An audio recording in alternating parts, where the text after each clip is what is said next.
donc ñu ngi leen di nuyu bu baax a baax a baax di leen ziar di am yaakaar ni ñëpp a ngi si jàmm. Bon, vous savez déjà par rapport aux différentes activités yi nga xamante ni maa ngi koy amal au niveau départemental et même des fois au niveau national su ma ko bëggee tënk dina yomb du yomb dina yomb parce que quand même ñun ñoo ko def et puis derrière il y avait une équipe très dynamique qui a pu accompagner. Du yomb aussi parce que quoi qu'on puisse dire en tout cas depuis ñu tabbu ñu député ba léegi on a été très actif et on a été vraiment sur le terrain H24 mosuñu am samedi mosuñu am dimanche mosuñu am férié donc su ma ko bëggee résumer ci côté boobu noonu du yomb trop parce que on en a quand même beaucoup fait même si ça reste encore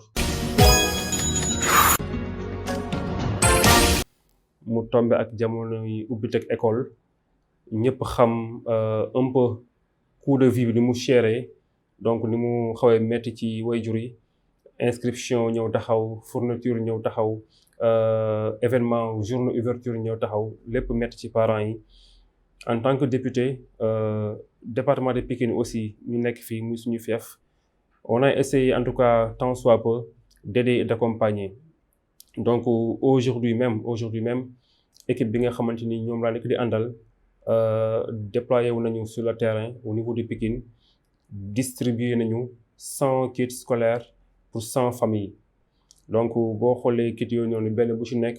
5 cahiers de 200 pages moo ci nekk ak 10 cahiers de 100 pages ak ay sac ak ay stylo donc loolu moo nekk kit bi kit bu nekk loolu la def 5 cahiers 200 pages 10 yu 100 pages stylo ak sac moom la ñu dajale ba mu mat 100 ñu ciblé 100 familles au niveau du département de Pikine ñu jox leen ko.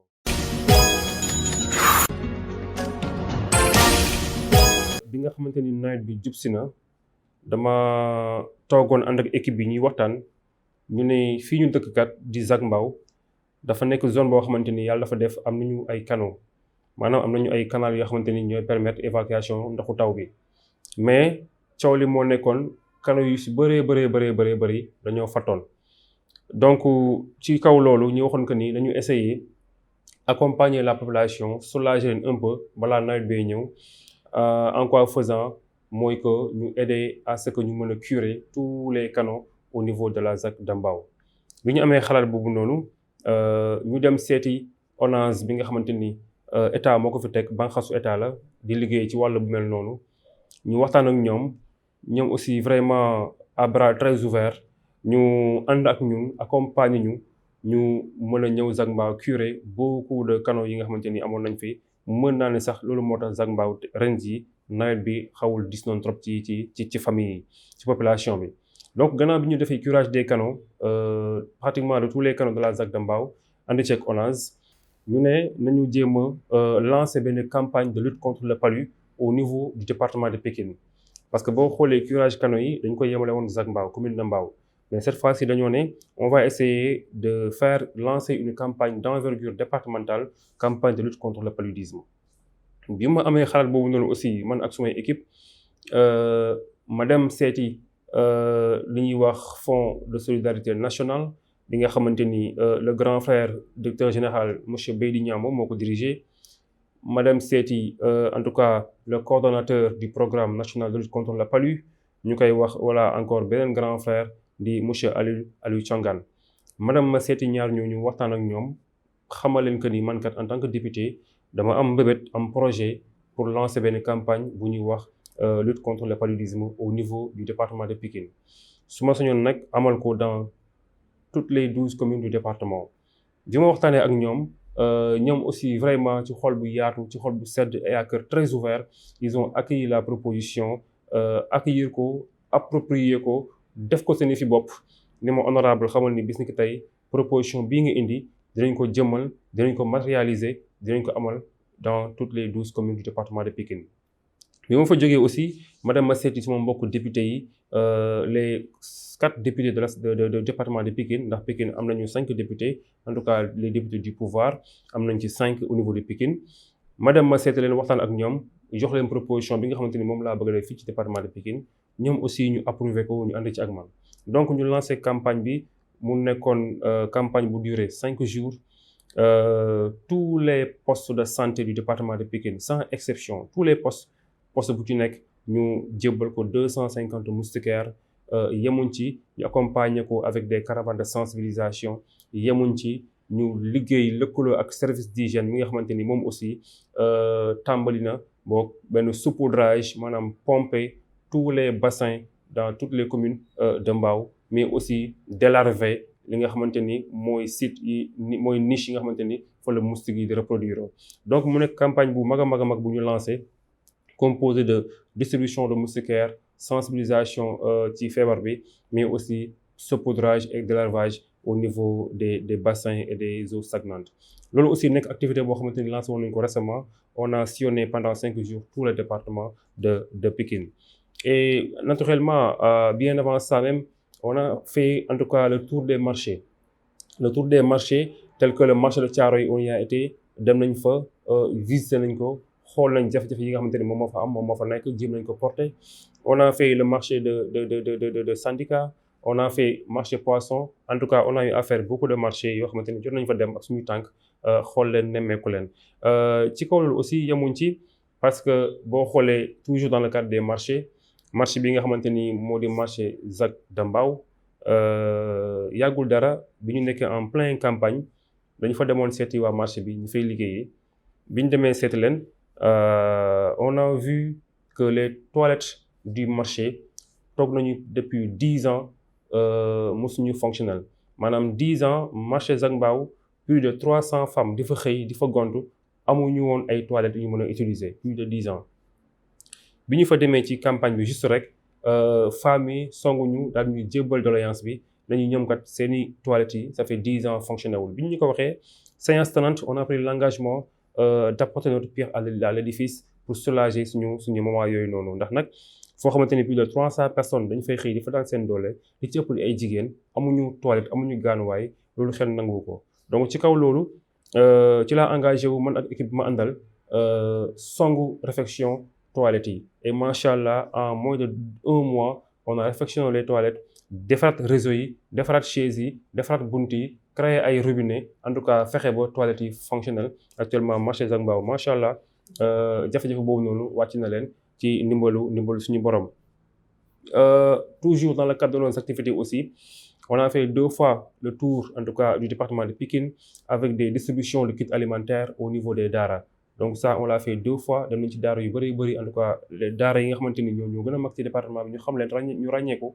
dem nañ ci daara yooyu noonu yóbbu fa ay ndimbal ci wàllum dund jàppale leen ko yemuñ ci aussi pratiquement poste de santé yu bëri ci département bi aussi def nañ fa 2 fois le tour yóbbu fa ay lépp loo xamante ni daf leen di dimbali ci wàllu xeetu détergent ay savon ay omo lépp lu mën a jàppale en tout cas ci cet def nañ ko comme ay dons au niveau des postes de santé en tout cas dans le département de Pikine donc di wax que ni rek vraiment comme je dis dès le début nous sommes très actifs et on est tout le temps sur le terrain. Et très sincèrement on a vu que c'est une situation déplorable qu'on a trouvé au niveau des écoles élémentaires et même au niveau des quelques CM yi nga xamante ni au niveau de Mbao dem nañ fa xool ko et le dénominateur commun de toutes ces écoles mooy que amu ci benn école boo ñëw ñu ne la toilette yaa ngi dox li gën a grave aussi encore une fois de plus fii ci commune de Mbao particulièrement ZAC Mbao Kër Mbaye Fall ZAC Mbao Kër Mbaye Fall toutes les écoles yi ma dem amu ci benn école boo dem ñu ne la les toilettes fonctionnent amul te école bu la ci gën a néew ci élèves toll na ci 400 élèves amu ci benn école boo dem ñu ne la toilette yaa ngi dox benn toilette doxul toutes les toilettes sont non opérationnelles loolu mu nekk vraiment lu ñu ñaawlu lool mais li gën a garaaw aussi mooy que amu ci benn école booy dem nga dugg ci classe yi nga fekk fa ay table banc digne du nom amul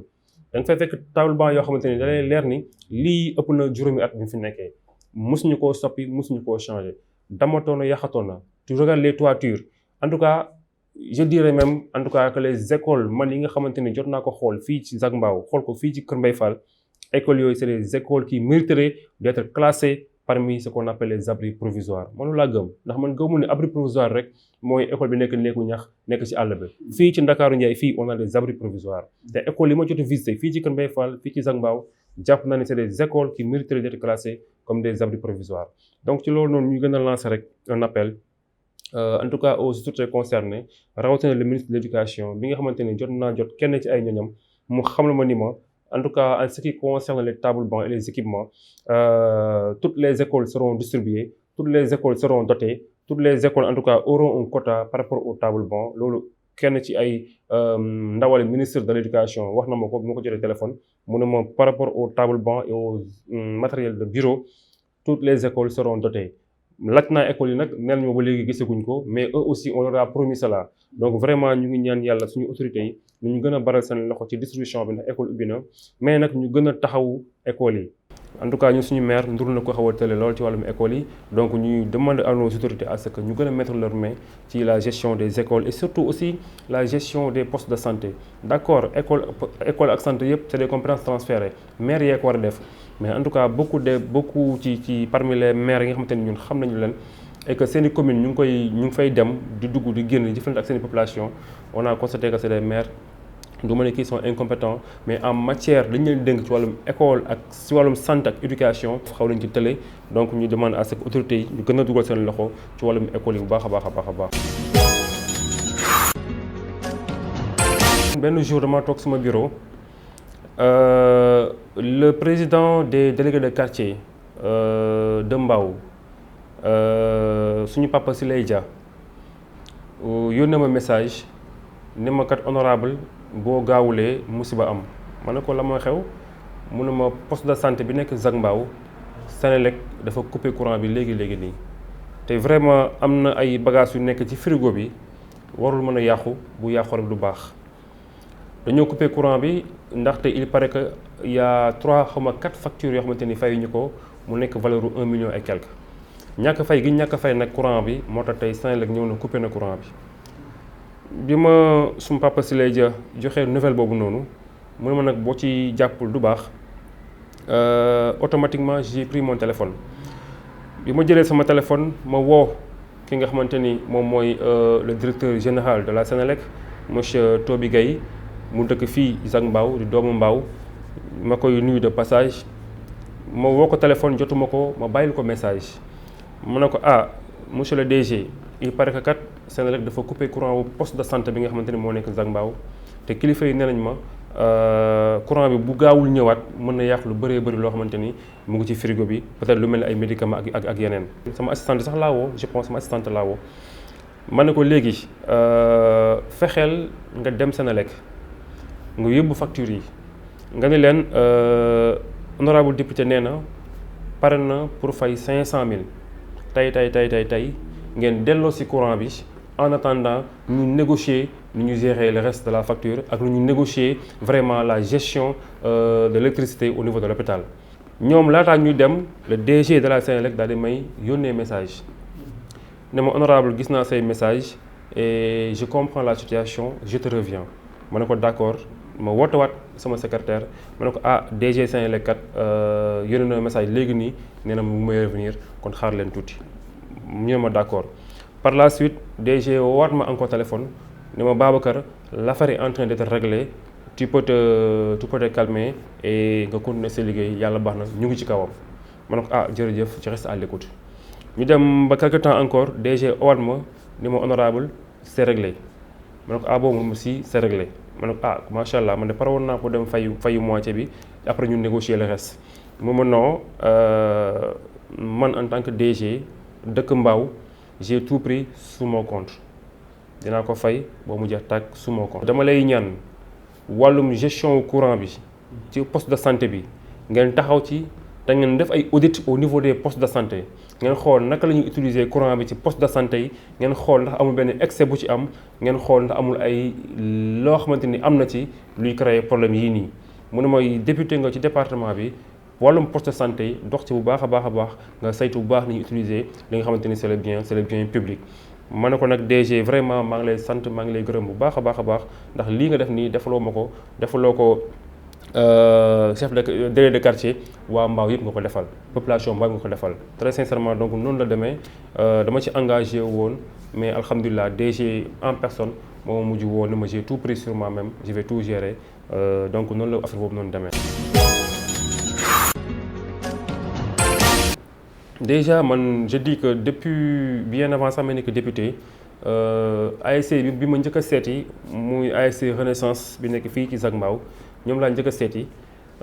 dem seeti leen waxtaan ak ñoom saafonte ak ñoom parce que naturellement man dama jàpp ni